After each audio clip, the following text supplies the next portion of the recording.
Yo guys, I'm Niek from the Produce School and welcome back to a brand new video. In this video, I'm going to do a step-by-step tutorial to create Tech House FX. I'm going to show you all the tips and tricks that you need to create your own Tech House FX, and I will also try to make some presets right on the spot. Before I start this video, I want to thank you guys for the amazing support in the last few months. Especially on Instagram, the growth has been insane, so we really want to thank you guys for that. Without further ado, let's head into the video.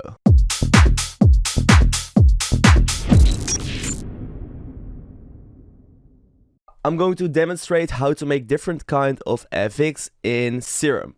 And first of all, I will talk about a little guideline and some tips and tricks that you can use to start off. And then I will just try to create something and show you how you can do that as well. Right now I have an init preset, and the first thing that I would recommend you to do is to choose a wavetable. The most common wavetables are the saw wave, the square wave and the sine wave. These wavetables will basically allow you to make bubbles, lasers, sirens and telephone sounds. And those are among the most used in Tech House. You really can't miss with the basic shape wavetables because these basically contain everything you need in order to make a standard Tech House FX. Of course, you can use different wavetables, but for most of the Tech House FX sounds, you will be fine by just using these three wavetables. Next up, you should determine if you want a one-shot FX or a rhythmic FX. Most of the time, to be honest, you will choose the rhythmic FX, but it can be that you also want just a one shot. For the one shot, you choose to use a envelope, and for the rhythmic FX, you should use an LFO. But even when you're using the one shot, I would recommend to use the LFO and just set it to the envelope function, as it just gives you a lot more control in terms of the shape rather than a normal envelope.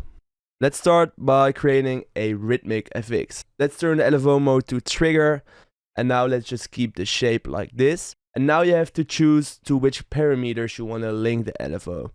So the common parameters are the coarse pitch and the level, and I basically use those on almost every FX sound, but you can also automate the fine tune, the cutoff, the master pitch, the panning, and there are basically endless possibilities. I think the most common one is the coarse pitch, and you will immediately hear why. When you put it on, you will directly get that kind of Tech House laser kind of sound.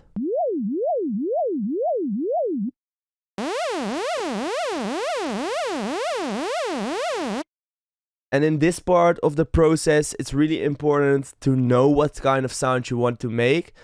And if you know which sound you want to make, you can adjust the shape of the LFO accordingly. Let's say you want a bubble FX. In that case, I would go to the basic shapes and then select the sine shape, and that will give you something like this.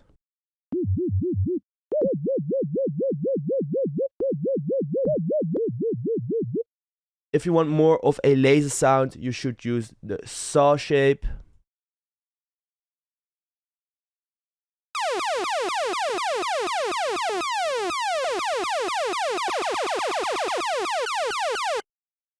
And if you want something like a telephone or a very fast moving sound, you can use the square shape right here and then put the rate pretty high.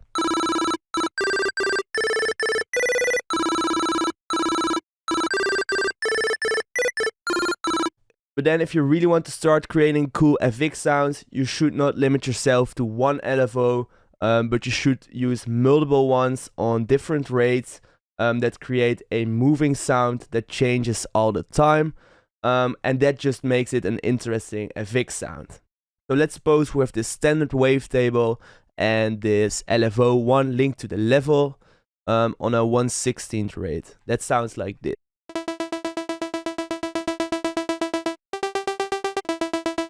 We can make this much more interesting by adding another LFO to the coarse pitch on a different rate, for example a 4-bar rate.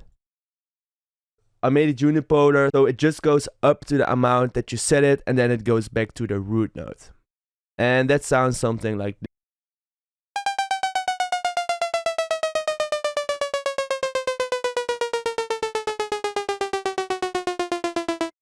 As you can hear, you already have a really simple FX. You can also try to layer different oscillators. So let's just choose maybe just like another wavetable and add the same settings.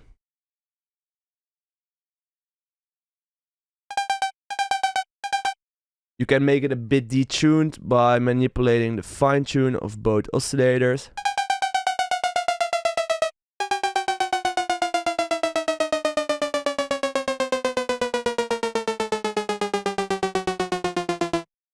So right now we have a pretty nice sound. Let's head into the matrix, as the matrix can really take things to the next level. For example, we can manipulate the rate of LFO1, which is linked to the level. So it basically determines the rhythm of the sound. And we can manipulate it by another LFO. So let's suppose we have an LFO3 right here. And let's set it to like 4 bars as well. Then select LFO3 as a source and link it to the rate of LFO1.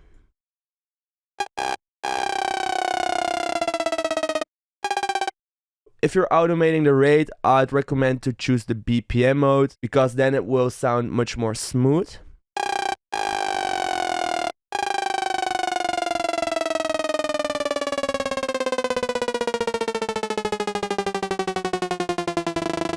You can also go a bit more advanced, also in the matrix, and it's a really cool trick that you must know if you really want to take the FX sounds to the next level. In this case, I'm using another LFO. You can link it to basically anything you want. So let's take the master tune and make it a really hard automation. So right now that sounds not that good, but the thing is you can automate it. So for example, it only opens up towards the end, which makes the sound more interesting. You can use another LFO and use it as an auxiliary source. Now you basically can automate the modulation with another LFO. So if you turn it down, the modulation will not be there.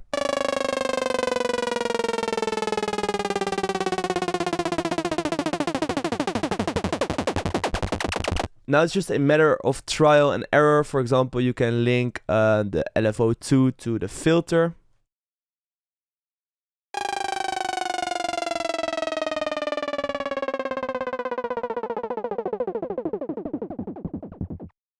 And you can try to add some noise.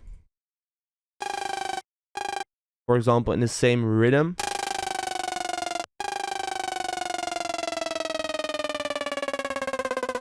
And you can make it go from the left to the right.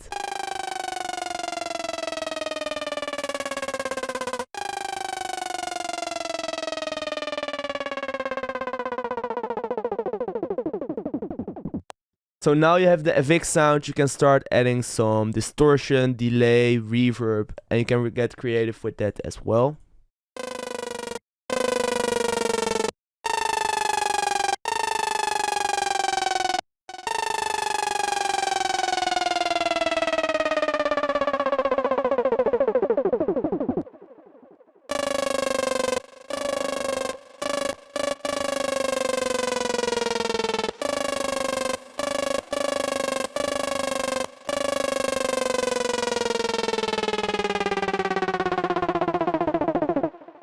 So let's try to make one more sound. Let's now use a sine shape. For example, just use an LFO1, put it on the coarse pitch.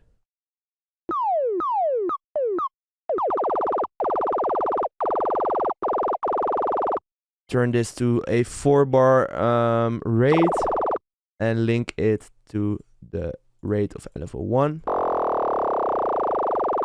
Maybe 2 bars.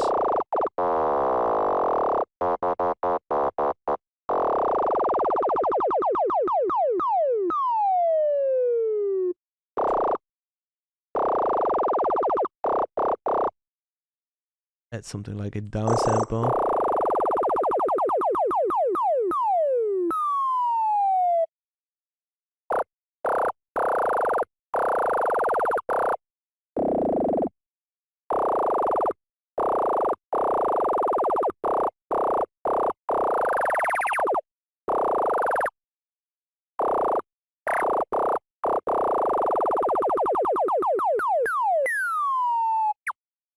You can see it's just a matter of being creative with the rates, creative with the parameters you link the LFOs to, and then if you just mess around, you will eventually get really cool FX sounds.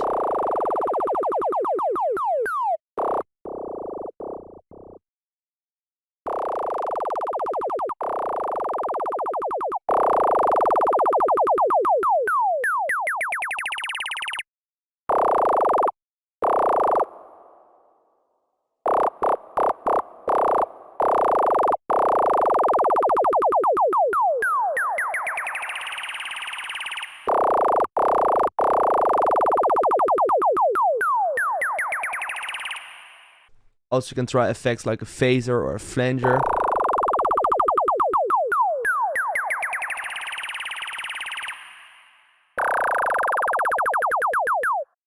I think the trick with the auxiliary source will really work well on this one. So let's try that out and link it to the global master tune. Put it really high. It gets really crazy, and then add another LFO and use it as the auxiliary source. Put it to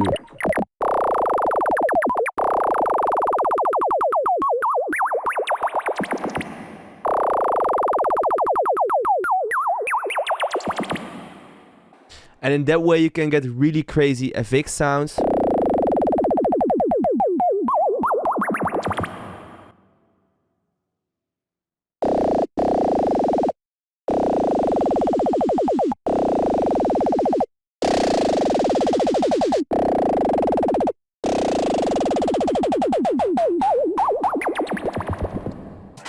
That's it for this video. I hope you guys enjoyed this tutorial. If you guys have any more questions or suggestions, make sure to drop a comment.